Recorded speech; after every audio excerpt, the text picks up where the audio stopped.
Thank you, Pamela. I was listening with great interest to the other speakers. It's amazing to see all these different visions and like you say, it's all interconnected. And soil, the ecosystem soil, is also connected to the other systems, as you will see in my presentation. So my name is Davy. I'm a soil engineer, and I try to take you on a quick journey underground. So first of all, what is soil? There are many synonyms for soil. You have words like earth and dirt and ground. And even in my language, I speak Dutch, we have different words for the same thing. So that's also, as a result, there are also many definitions for soils. For example, soil is the upper layer of earth in which plants grow. Or what about this one? This is a mouthful. Soil is the dark, crumbly looking material that readily breaks up in the hand and leaves your fingers dirty. So it's a nice definition. Or maybe this one, more scientific definition. Soil is the mixture of mineral particles and organic matter from decomposed plants. So basically, it's not so easy to define what the soil is. It depends on the usage or the user. A civil engineer, for example, he will say that soil is that loose material that isn't rock. So he doesn't like the loose stuff. He wants a firm surface to build something. A farmer, on the other hand, he loves that loose stuff. He will say that the top 40 centimeter of his ground, the bit that he cultivates, that's soil for him. And maybe from a more philosophical point of view, a naturalist will say, and I like this one, a naturalist will say soil is the skin of our earth, with plants being the clothing. So you have to think about it. This is actually a very good definition. And even in the Bible, we all know Adam and Eve, but I didn't know that myself, but Adam literally means earth, man of the earth, and Eve means life. So if there was God blowing life into the earth and creating Adam and Eve, you can take it quite literally. He created life from the soils. So what are soils composed of? There are four big groups in soil. I will go quickly over that. You have mineral particles, you have water or soil moisture, you have air in between the pores, and you have organic matter. Organic matter being the dead stuff, the humus, the dead stuff made of animals, made of dead plants. You have the living organisms, and you have the plant roots. The mineral particles, this is important. Mineral particles are divided based upon the particle size.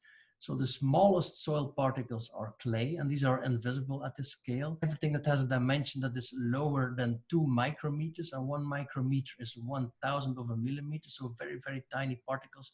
This is clay. Silt is all the particles in between 2 and 60 micrometers. Sand, everything between 60 and 2,000 micrometers, that is already visible. 2,000 micrometers, that's 2 millimeters. So that also means that everything in the soil that is larger than 2 millimeters is no longer considered as clay, silt, or sand, but we call it gravel or rocks or grit. Every natural soil contains a certain percentage of clay, a certain percentage of sand, a certain percentage of silt. And in literature, you will find this represented in a soil texture triangle. Sometimes it's possible to find pure sand, for example, on beaches. If we excavate pure clay, we can use it to make pottery.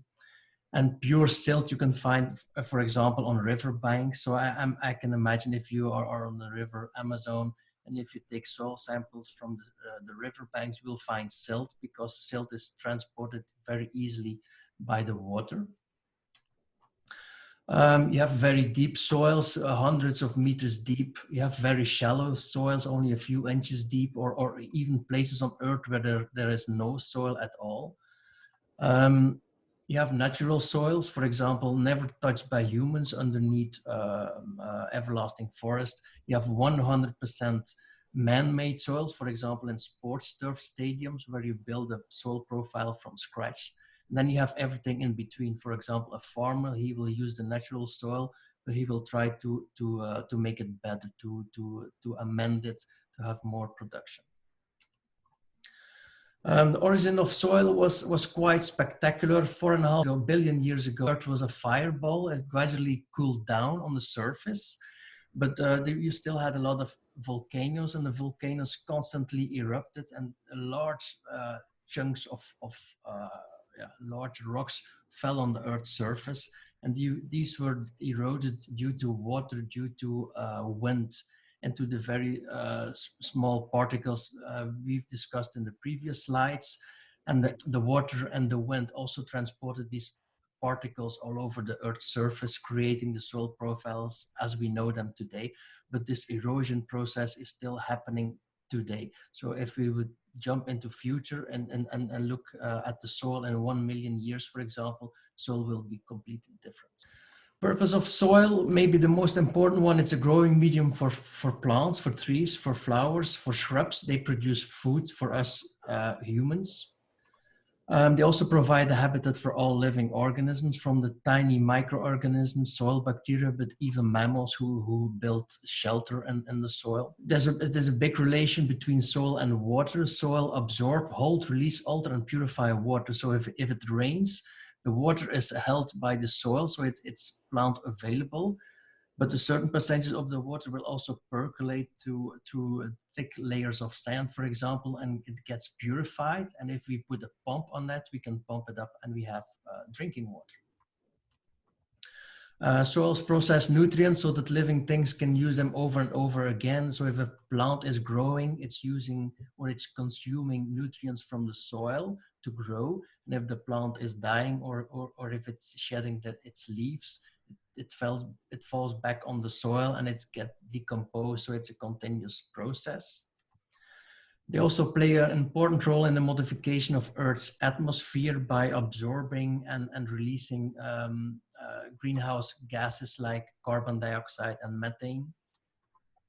And finally, it's also a construction material for us humans to build houses, to create living spaces, to build roads.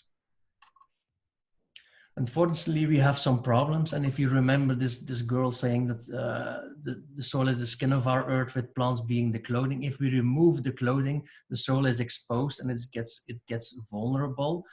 So that's what we call erosion. If we cut down trees, if we cut down forest, the soil is exposed and we have a lot of problems. Soil erosion is also caused by overgrazing. If we put too much animals in a certain location and the animals eat the vegetation at a quicker pace than the vegetation can recover, then the vegetation is lost. Vegetation is also lost if we cut it to mine, to excavate minerals from the soil. Monoculture in agriculture, that's if you have agriculture with only one crop and there's nothing growing in between, so there's no ground cover, you can have these gullies that are created and soil is lost and it gets into the river and the river gets sedimented and things like that. Plowing is also a reason. If you do plowing in the wrong way, I put a picture of a slope here, and you cannot plow a soil from top to bottom. You need to plow from using the height contours of a soil. Otherwise, all the soil will run down the hill. Soil problems related to soil fertility. Soil get depleted if we have too intensive agriculture. So basically, if we remove more nutrients than we put back into the soil gets depleted. Soil pollution due to industry, due to agriculture, where soil fertility drops due to salinity. For example, in wintertime, we put these salts on the roads to clear the roads, so soil gets a lot of salts due to that, but also due to irrigation water. If we irrigate with the water with the high salt content, the water is consumed by the plants, but the salts remain in the soil, so you have an accumulation of the salt in the soil. Drought, soil problems and drought. We all have seen the images of global warming. And for example, in the area where I live, it's predicted that we will get higher temperatures due to climate change, but also longer periods of drought. And this also affects vegetation. Vegetation cannot adapt quickly enough to the changing climates. So we lose vegetation, and again, the soil is getting exposed. Urbanization or too much hard landscaping is also one of the big reasons. We have drought problems where I live. I live in Flanders. That's a tiny part of Belgium. And even if everybody who knows Belgium knows it rains a lot, but Flemish region where I live is considered of one of the driest agriculture areas in the world. That's because of urbanization. We have basically too much rooftop, too much hard landscaping, too much road, so it's impossible for the water to enter the soil. So the groundwater table is dropping, causing a lot of problems for farmers. A loss of water retention, loss of soil structure is related to all of that. There's not enough healthy soil left to produce the stuff that we need. You can imagine that we humans are the main reason of all these soil problems. It's estimated that in the last 100 years, 1/3 of the valuable soil has vanished. For every problem, there's a solution. So what we can do is we can educate people. We all know the saying that knowledge is power. So the more people that know about soils, the more we will consider the value of soil. We need to raise awareness, so we have to organize things like the World Soil Day. And basically we have to use our common sense. We humans, we need the soil to produce food, but we need to treat it with respect. We need to put in more value in the soil than we take out of it. And then I think that's a good way to end my PowerPoint here. So if there are any questions, I think we will have them at the end of the session.